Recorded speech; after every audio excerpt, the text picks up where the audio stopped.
పాలనలో కొందరు ఎమ్మెల్యేల పరిస్థితి అత్యంత దారుణంగా ఉంది. పేరుకే వారు ఎమ్మెల్యేలు, పెత్తనం మాత్రం ఇంకెవరిదో. షాడో ఎమ్మెల్యేలకు పార్టీలోనూ ప్రభుత్వంలోనూ ఉన్న పెద్దల ఆశీస్సులు ఒరిజినల్ ఎమ్మెల్యేలు ఏమీ చేయలేకపోతున్నారు. ఈ దుర్మార్గం గురించి పార్టీ అధినేత ముఖ్యమంత్రి చంద్రబాబు నాయుడికి తెలిసినా షాడోలనే ఆయన వెనకేసుకు వస్తున్నారన్న ఆరోపణలు ఉన్నాయి. ఎన్టీఆర్ జిల్లాలో ఎమ్మెల్యే అయిన ఓ తెలుగింటి ఆడపడుచు తనకెలాంటి విలువ ఇవ్వటం లేదని ఆక్రోశిస్తున్నారు. ఏం చేయాలో పాలుపోక తలపట్టుకుంటున్నారు. ఎన్టీఆర్ జిల్లా నందిగామ నియోజకవర్గం నుండి గత ఎన్నికల్లో టీడీపీ తరఫున తంగిరాల సౌమ్య పోటీ చేసి ఎమ్మెల్యే అయ్యారు. ఎమ్మెల్యే అయితే అయ్యారు, కానీ నియోజకవర్గంలో ఆమెకు ఎలాంటి విలువ లేదని ఆమె వర్గీయులే అసంతృప్తి వ్యక్తం చేస్తున్నారు. విజయవాడ ఎంపీ కేశినేని చిన్ని నందిగామ నియోజకవర్గాన్ని తన గుప్పెట్లో పెట్టుకున్నారట. ఎవరికి ఏ పని కావాల్సి వచ్చినా ఎంపీని ఆశ్రయిస్తే సరిపోతుందని టాక్. దాంతో నియోజకవర్గంలో పార్టీ నేతలు కూడా ఎమ్మెల్యేని పట్టించుకోవడం లేదట. నియోజకవర్గంలో తన ప్రతినిధిగా కోగంటి బాబును నియమించుకున్నారట కేశినేని చిన్ని. ఎవరికి ఏ పని కావాల్సి వచ్చినా కోగంటి బాబుకు చెప్పుకుంటే ఆయన ఆ ఫైళ్లను ఎంపీ దగ్గరకు తీసుకువస్తారట. వాటిని ఎంపీ కనుసన్నల్లోనే క్లియర్ చేస్తారట.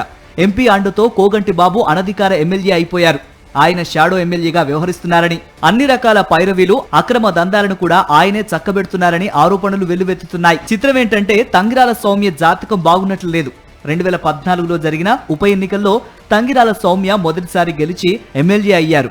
ఎమ్మెల్యే అన్న మాటే కానీ నియోజకవర్గాన్ని పూర్తిగా మంత్రి దేవినేని ఉమా చక్కబెట్టేసేవారట. ఎమ్మెల్యేకు పూచిక పుల్లంత విలువ కూడా దక్కేది కాదట. దేవినేని మంత్రి హోదాలో కూడా ఉండడంతో నియోజకవర్గ నేతలు, ప్రజలు కూడా దేవినేనిని ఆశ్రయించేవారట. దాంతో 2019 వరకు తంగిరాల సౌమ్య డమ్మీ ఎమ్మెల్యేగానే ఉండవలసి వచ్చింది. 2019లో వైఎస్ఆర్ కాంగ్రెస్ ప్రభంజనంలో తంగిరాల సౌమ్య ఓటమి చెందారు. తిరిగి గత ఎన్నికల్లో ఎమ్మెల్యే అయ్యారు.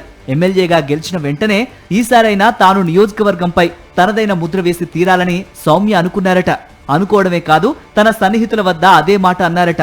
తీరా గెలిచి అధికారంలోకి వచ్చిన తర్వాత సీన్ రివర్స్ అయింది. అప్పుడు దేవినేని ఉమా అయితే ఇప్పుడు కేశినేని చిన్ని ఎమ్మెల్యేకి ఏ విలువ లేకుండా చేశారని నియోజకవర్గ ప్రజలే గుసగుసలాడుకుంటున్నారు. ఈ విషయాన్ని ముఖ్యమంత్రి చంద్రబాబు నాయుడు దృష్టికి తీసుకువెళ్లాలని సౌమ్య అనుకున్నారట.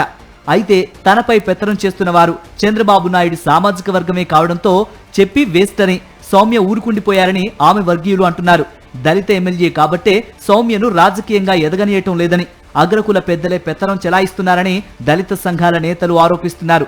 2 సార్లు ఎమ్మెల్యేగా గెలిచినా తనను నియోజకవర్గంలో ఉత్సవ విగ్రహంలా ఉంచేయడంపై తంగిరాల సౌమ్య లోలోన కుతకుతలాడిపోతున్నారని ప్రచారం జరుగుతోంది.